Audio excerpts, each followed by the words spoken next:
So in class, we did the Scott throwing his math textbook problem, but we never really found the final answer. I think someone said like 7 point something. So I just wanted to come back and finish that part C, the velocity when it hits the surface of the water.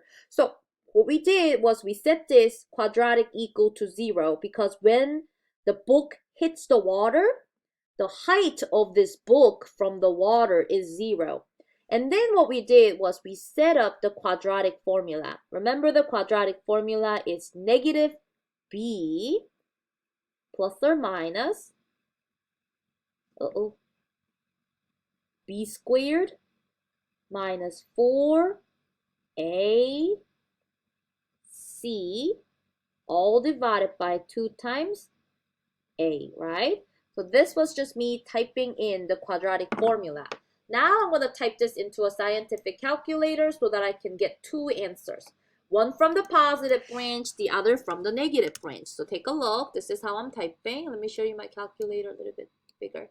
So I'm doing negative 34 plus square root of 34 squared minus 4 times negative 4.9 times 118 over 2 times negative 4.9.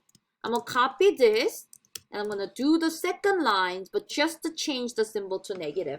Now we're going to get 2 answers, and we get that the moment it hits the ground will be negative 2.54 seconds or 9.47 or 48. I'll round that up to 9.48 seconds.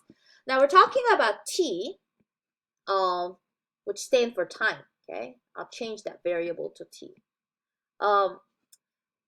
Not the negative second. We're not going the past, right? So after 9.48 seconds, after Scott throws his math textbook, this book will hit the water, okay?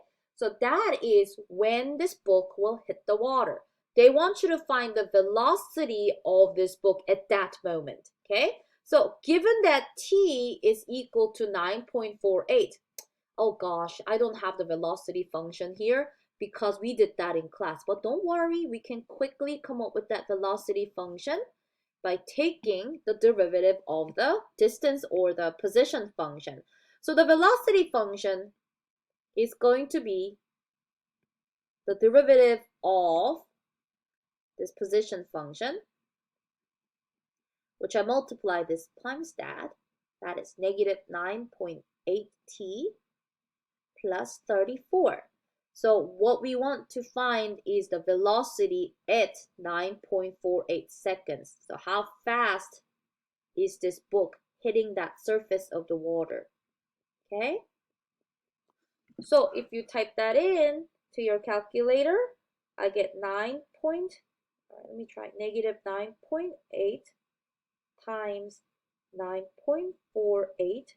The numbers look so similar, plus 34, negative 60.904. And let me try to find a unit for this. What was the unit for distance? Was it meter?